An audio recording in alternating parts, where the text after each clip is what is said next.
So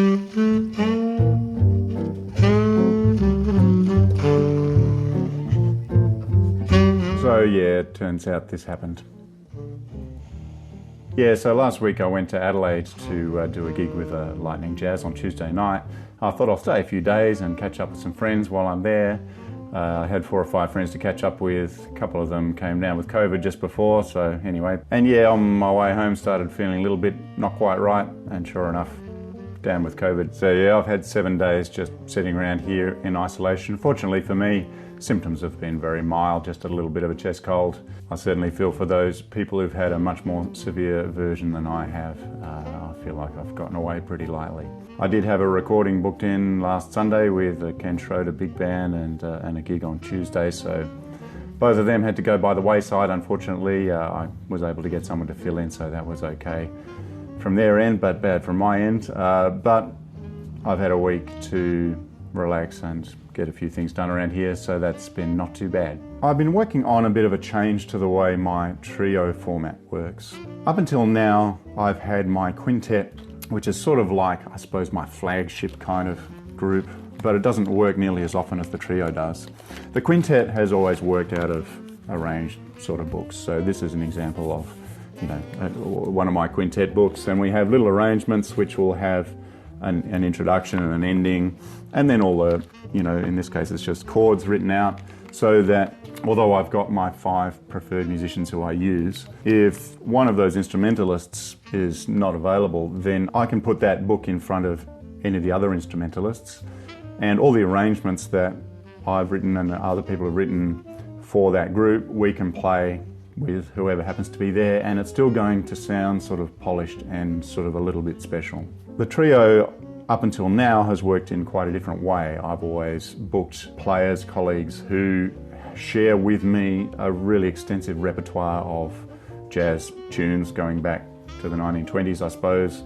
Between us we might have thousands of songs that we know, and then when you get 3 of us together, the overlap of songs that we can all sort of play together might still be in the hundreds of songs. So we can show up, we don't need any music stands or any of that sort of stuff, we can just play. And there's something very special about sort of drawing on that common repertoire, playing songs that we all know without having to open a book and find number 63. That's something that's good, and I don't want to lose that. But I feel as if that sort of pick-up model, where you're relying very heavily on players who share that common repertoire, it's got its limitations too. It's got musical limitations in that the music doesn't tend to sound as polished. Perhaps you make up for some of that in sort of the spontaneous, on-the-spot stuff that you make up, I'm not sure. But you certainly don't have the opportunity to have those sort of nice, crisp, tight intros and endings like I have in the quintet. So that's sort of a cost. Another cost is that it really limits the number of musicians that I can call on. There's a much greater number of musicians that I can call on to read stuff off the page than there are musicians who happen to know all of those extensive list of songs that I and my other colleagues know. So when I want to do things on this sort of pickup model, the busking model of just sort of knowing songs and playing them, for each instrument spot that I need to fill, there's a much smaller pool of players for me to draw on, and I'm sort of conscious of that. And I'm also conscious of the fact that those of us who sort of know that stuff in that way tend to be people from a background very similar to myself, and we'll sort of fall into very similar kind of gender, demographic kind of categories.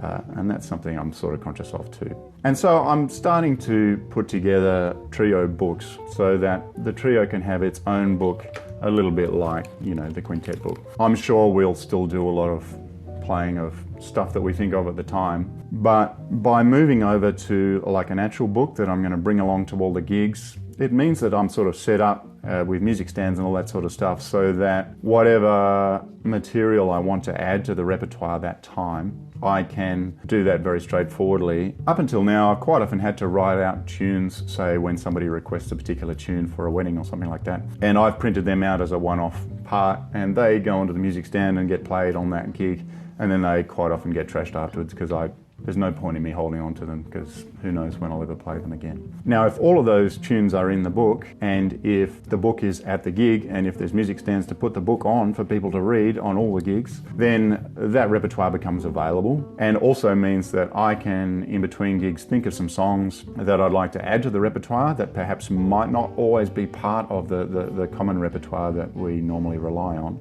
Then that means that I can write those arrangements, I can put them in the book, and they can be there, they can be a part of what we do on all of our gigs. Another reason why I'm moving over to the book model, if you like, is that I want to transition the trio over to being more of a vocal concept rather than just an instrumental concept, maybe with the occasional vocal if someone happens to sing.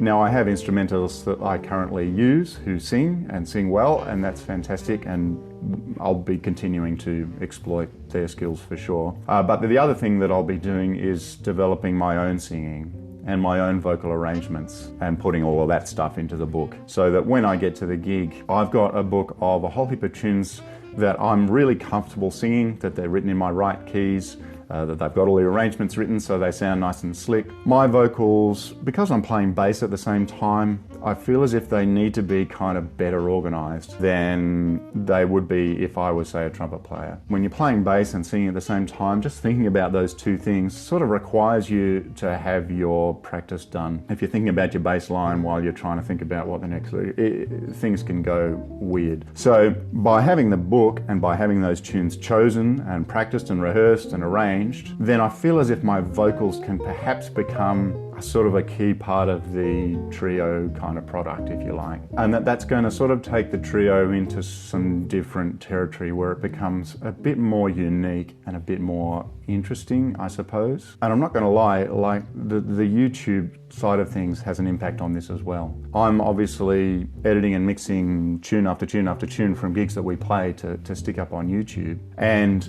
I can tell sort of straight away what's an interesting sort of concept and what I think people are going to spend some time watching and listening to and responding to, as opposed to just another version of just another song. And so I'm wanting to do what I can on the gig to create stuff that's really going to have legs in the online platform, as well as obviously, attract attention and hopefully good attention on the day. So the books are going to be coming out over the next couple of gigs that I got coming up this month, and it's going to take some time to transition to the point where most of the stuff is sort of organised and arranged. Still, obviously, we'll be relying very heavily on the common repertoire for some time to come. And I'm sort of excited about taking that trio and making it a sort of a more thoughtfully organised kind of sound rather than just the sound of three good jazz musicians coming together and playing, as much as I love that too.